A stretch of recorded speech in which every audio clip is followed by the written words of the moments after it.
राधे राधे मित्रों आप लोग राधा कृष्ण के अपकमिंग एपिसोड में देखेंगे कि यशोदा बलराम से कहती है मुझे कान्हा के पास ले चलो। तो बलराम कहता है अभी रात्रि के दोपहर हैं। तो यशोदा कहती है कान्हा मैया से मिलने नहीं आ सकता है, किंतु मैं तो उसके पास जा ही सकता हूँ। तो बलराम कहता है हाँ जा तो सकती हैं, किंतु रात्रि बहुत अधिक है। तो यशोदा कहती है बातें बनाना बंद करो और तुम मुझे कान्हा के पास ले चलो, अन्यथा मैं स्वयं कान्हा से मिलने जाऊंगी। तो बलराम कहता है मेरे होते हुए आपको अकेले जाना पड़े तो मेरा होने का क्या लाभ है, चलिए मैं ही ले चलता हूँ।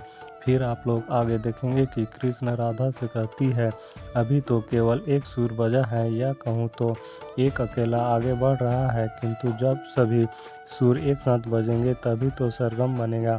फिर बांसुरी बजाने लगते हैं। फिर नंद जी को कृष्ण की बांसुरी की धुन सुनाई देता है तो वो उठ जाता है, तो देखता है कि यशोदा नहीं है, तो यशोदा को ढूंढने लगता है। फिर बलराम और यशोदा को कृष्ण के पास जाते देख लेता है। तो बलराम यशोदा से कहता है अब बाबा आपको तो कुछ नहीं कहेंगे, किंतु वो मुझ पर टूट पड़ेंगे। तभी नंद जी कहते हैं रात्रि के इस पहर में तुम दोनों कहाँ जा रहे हो। तो यशोदा साफ साफ शब्दों में कह देती है कि हम कान्हा से मिलने जा रहे हैं।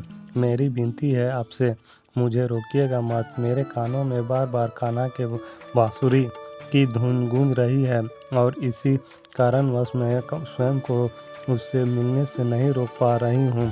तो नंद जी कहते हैं कान्हा से मिलने की इच्छा तो मेरी भी है, मैं भी सोच रही हूँ कि मैं भी तुम दोनों के साथ ही चला जाता हूँ। तो बलराम कहता है अवश्य बाबा चलिए, और आने लगते हैं। तभी कृतिदा और बृजभान आते हैं और कहते हैं कृष्ण की बांसुरी की धुन हमें भी सुनाई दे रही है, हमें भी साथ लेकर चलिए ना।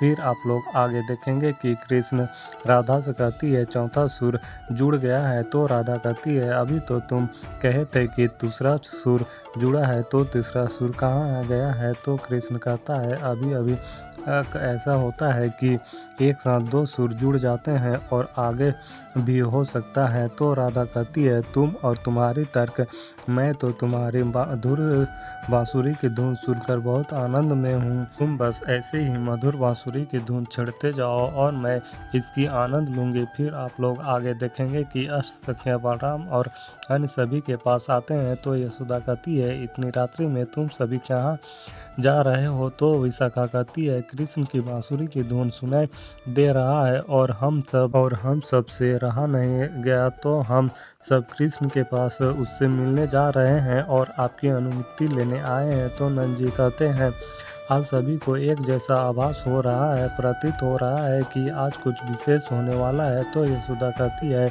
यहाँ समय व्यतीत करने से अच्छा है कि हम सब एक साथ मिलकर कान्हा के पास जाएं। फिर आप लोग आगे देखेंगे कि संपूर्ण वृंदावन वासी जा रहे होते हैं। तो बृजभान नंद जी से कहते हैं संपूर्ण गांव वाले कहाँ जा रहे हैं। तो नंद जी कहते हैं चलिए उन्हीं से जाकर पूछ लेते हैं। तो नंद जी कहते हैं तुम सभी इतनी रात्रि में कहाँ जा रहे हो। गाँव वाले कहते हैं नंद जी हम सभी कृष्ण को ढूंढने निकल पड़े हैं और ऐसा प्रतीत हो रहा है कि उसकी बांसुरी की धुन हमें बार बार पुकार रही है। तो नंद जी कहते हैं ये धुन तो हमें भी सबको भी पुकार रहा है, अब ये पूरा वृंदावन कृष्ण से मिलने जाएगा। फिर सभी लोग कृष्ण से मिलने आने लगते हैं। फिर आप लोग आगे देखेंगे कि माता पार्वती महादेव से कहती हैं कृष्ण की बांसुरी की धुन तो मैंने कई बार सुनी है, किंतु ये धुन अत्यधिक ही मीठी लग रही है, किंतु आज की इस धुन में केवल प्रेम